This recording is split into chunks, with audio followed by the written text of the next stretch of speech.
Are you ready for a new coal mine exploration? I hope your answer is yes, because we're currently 300 feet below the surface. So grab your flashlight and come on with me.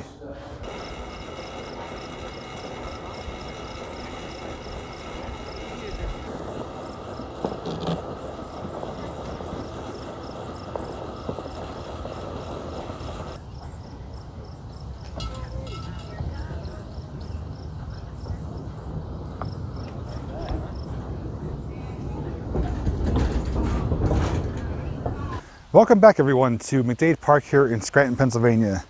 We are doing the Lackawanna Coal Mine tour, a tour that I've done countless times, but I'm doing it today for a special reason. I'll get to that in just a moment. The last time I did this tour was with Mike from Good Day for Decay back in 2019. And back then I did a really extensive video, basically catering to newcomers, showing you what to expect if you come here, showing you the grounds, what it looks like, what there is to see and do, and also an extensive tour 300 feet down below the surface. But unfortunately in 2020, the mine never opened due to the pandemic. But thankfully, 2021, like most other places, have reopened, at least on a limited basis. In April, they opened up on weekends only, and now here in June, they're open Friday through Monday. So that's great news for people like myself who enjoy taking this tour, or people who haven't had a chance to come last year. But I am not alone. The reason I'm here is because of three people back there. Adam, RJ, and Laura are joining me for today's underground adventure. And it's actually their very first time doing this tour. So I'm really excited to see what they think of it. I know they've seen the videos, they've been on other mine tours, but this is the first time they're gonna be going 300 feet down an incline slope and getting a full tour of a mine that originally opened back in 1860. Now, if you haven't seen my video from 2019, you'll find that link down below in the description. It'll show you a lot more and you'll learn a lot more than what you will in this video. This is going to be for our enjoyment, but I want to bring you guys along too and give you just a little snippet as to what it's like taking the tour again in 2021. Also, another great thing is that it's a warm, sunny day here. I am wearing a long sleeve shirt. That's because down below the mines, it's always a constant around 53, 55 degrees. And I also brought something else, flashlight. So you should be able to see in some of the darker areas, maybe give you a little bit of extra visuals of some of the areas that are kind of off limits or too hard to see in the darkness. I'm going to be using my phone, which does better than most of my cameras in low light. And with the combination of their lighting and my Olight per run 2, I think we'll be able to get some cool shots down there. So I'm really excited for it. We're waiting for the next 12:30 man trip to come up. We'll be boarding, wearing our Bob the Builder hats, and making our way 300 feet down below into the Lackawanna Coal Mine. You get the ore out so far, and then it's through the switch to take the and then the size of it there. So there's just like, this is like a cart, one cart operation. You get it from the cart, dump it.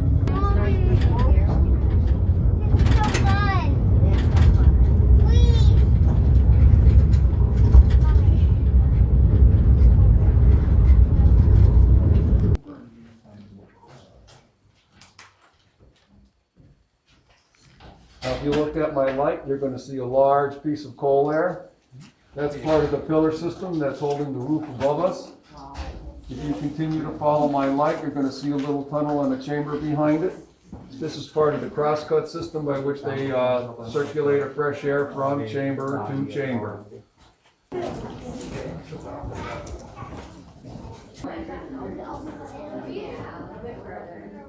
Some areas that are not really mentioned, but just worth showing.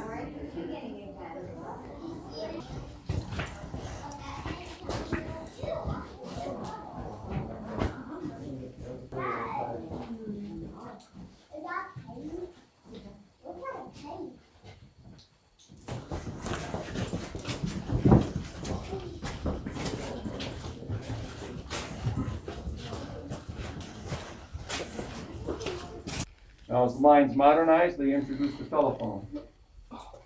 And how the telephone worked, there was a series of rings to the different sections of the mine and the buildings on the surface that had a phone. So, for example, if we wanted to call the waste house and the signal was 3 rings, we would simply pick up our earpiece and crank this 3 times.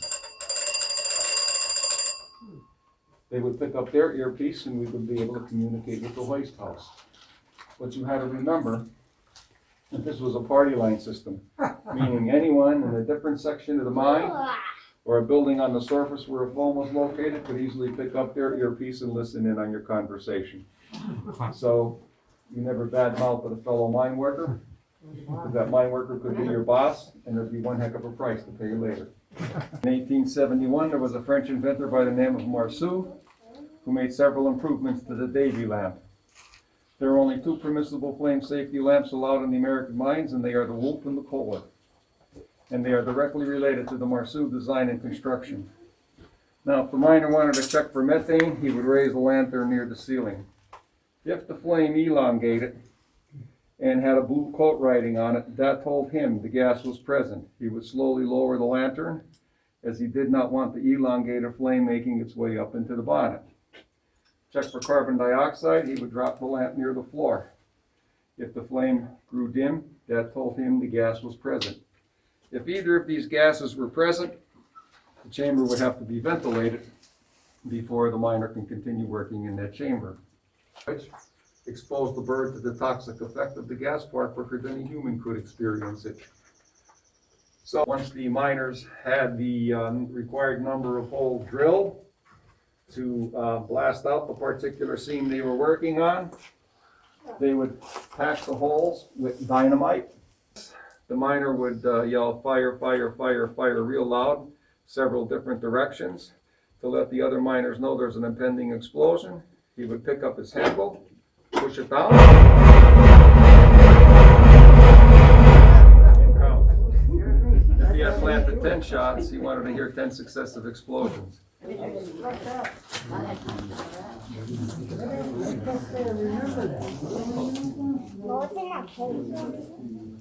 Where the birds used to be.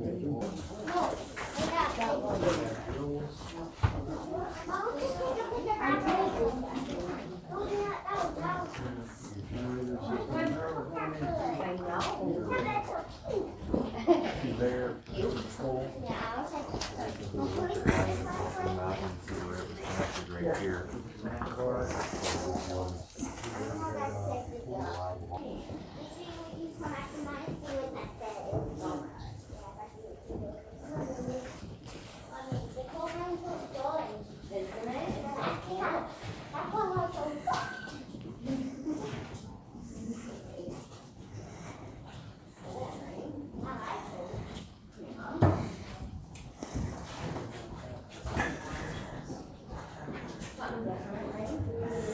There's some views of the rock walls here, very saturated with water. And some conduit running up here for the electrical. And watch your head for these orange marks, that's the low ceiling.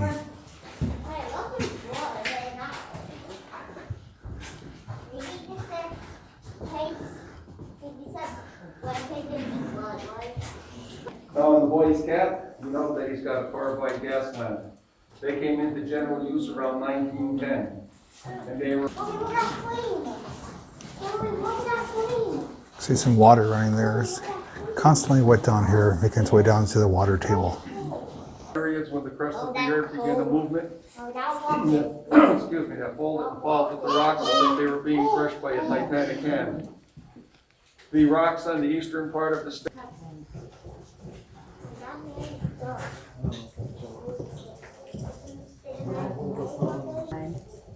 See back there, it's pretty opened up. A lot of fallen rock. You can see the floorboards here with the decking between the rails is constantly wet. I'm guessing it's pressure treated, but it does make for some slick surfaces. So having proper footwear is definitely required. I would not venture coming down here in sandals or Crocs or anything of the sorts. But it's still a safe, inspected mine, and it's a beautiful, comfortable temperature down here, nice breeze. And now we're coming up to the foreman's office. Got the foreman in there and the pegboard so they know who's in the mine, who's out. Keeping tabs on all the paperwork and handling any issues that arose. Probably one of the most comfortable seats in the house.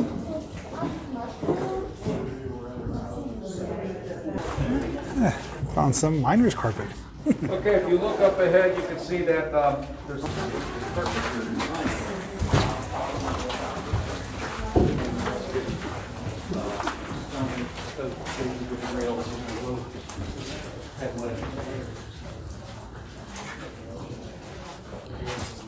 This is a shaker chute going up into the Dunmore vein, also known as a monkey vein, because they had to crawl on their hands and knees to extract the coal. You can see it's very harsh conditions there, and it would not be fun to have to extract the coal that way. Knee pads they used. Keep everybody up their knees. Got a loaded coal car here. It's loaded with timbers.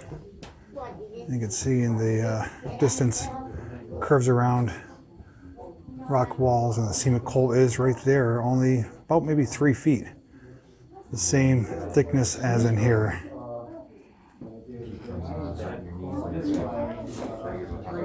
can see they used to have knob and tube wiring down here. You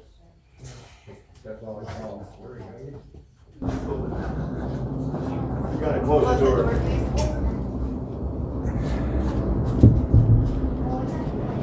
This is the elevator I took up the Capsule. How is it? Okay, here we have the second opening in the mountain. So this area is very familiar for me because back in the day, this is the emergency escape capsule that will take you up to the surface. And I actually rode in that when the mine cart broke down. 2 to 3 people at a time would be put into the capsule and hoisted to the surface. And one of the few people that have said they've done that. Got a cinder block wall controlling airflow, but that was an open chamber at one time. Now it's permanently closed up to control the airflow. This does go 250 feet to the surface, which is where the fan house is, and the capsule, which I've shown in the previous video.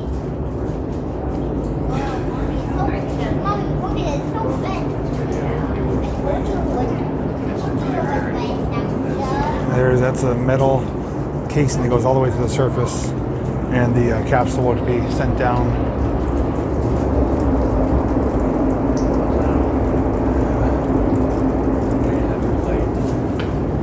Yeah, it's being sucked in. Sucked in there. That's the airflow. There's a little pocket there, rusted shovel. Very narrow seam of coal there too, even smaller than the other one. A little bit of coal right there. That's a temporary stopping that's made with tarping and wood, so that can be removed if necessary, but that is sealed up again to keep the air flowing down the main drift here. Drill hole right there.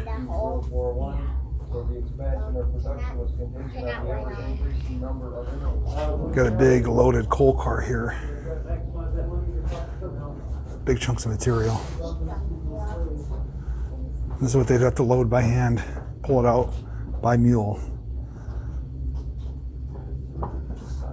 It's much larger than you would see ones pushing like in like Indiana Jones or something.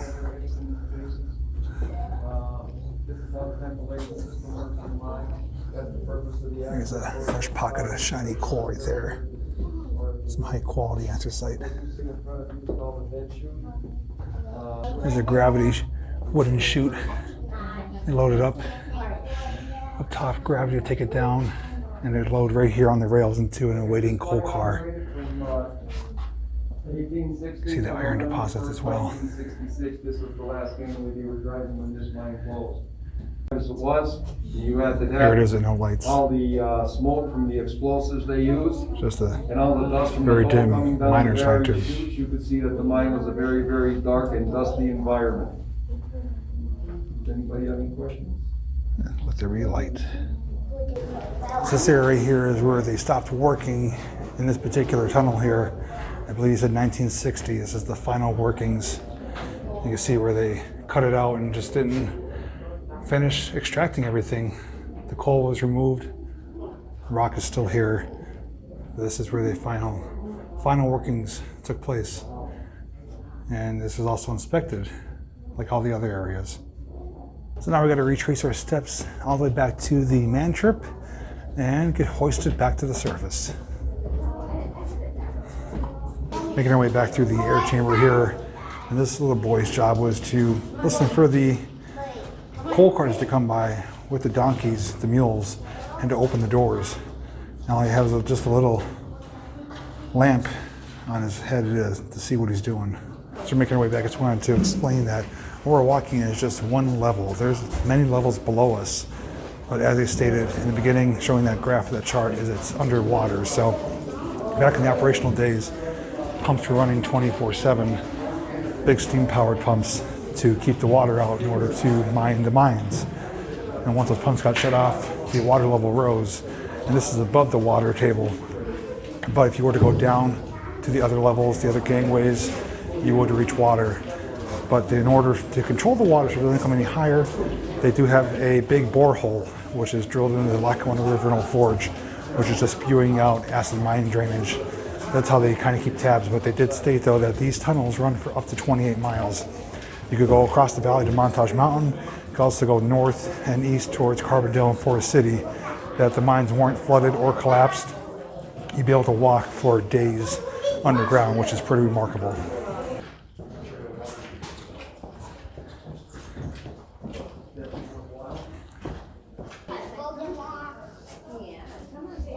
Sealed off down there, goes down to a lower level.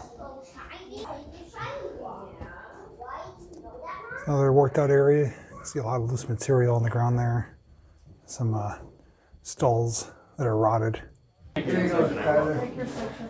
the waiting room, when you're getting ready to ride the mantra back up, there are some old photos here showing when there's an operation and when they were going to start doing the tour, the mine tour.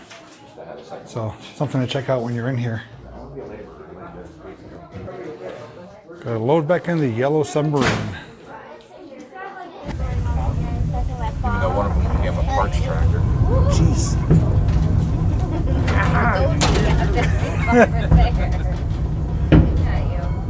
Adam, will you catch me? Man, Slide off the Look, we going back? Yeah. Feel the hot air. Not cold anymore, huh? All right, so we emerged back above the surface, 300 feet up, and now it's a cloudy day out here. But that's okay, though. I first want to thank Adam, RJ, and Laura for joining me today. This is their very first time. Both Adam and RJ just filmed for their channel, so you want to make sure to check out their videos. And this is just a few days before Adam is departing for his move south down to Texas. So we got to hang out one more time, which was really great. We're gonna go grab some lunch after this. But I do want to say, when you come here, the tour is fantastic, but it is difficult and troublesome to film when you have a large group of people. People are, in the way because there's only so much room down there. And the tour guide we had, even though he was knowledgeable, he was soft-spoken, so it's kind of hard to hear what he was saying sometimes. But again, my previous tour from 2019 is much more in-depth, and you will be able to understand what was being explained and talked about and shown during that tour. This is more just for us, but we want to at least bring you on and show you what it's like coming here 2 years later. It's fantastic, though, that they are back open. Again, 2020, they were shut down completely, didn't have one tour at all, and right now they're operating 4 days a week, and I think 3 to 4 tours a day. So it's back in business. People are coming out on a Friday afternoon. There's actually a lot of people here, so that's really great news for areas like this. Don't forget, though, this is not my only mine tour I've ever done. I've also done the Pioneer Coal Mine Tunnel, which is in Ashland, and the Lance Rate number 9 tunnel. So if you want to see those, you will find the links down below in the description, as well as the end of the screen on the end credits. And immediately following my little spiel here, you will see a little photo montage. So I hope you guys enjoy the tour. If you're ever in the area, come check it out for yourself. $10, it's fantastic. You get to see a lot of underground stuff, and all this up here behind me is completely free to check out. Okay, I gotta hurry this up. So thanks so much for watching, and as always, I'll see you in the next video.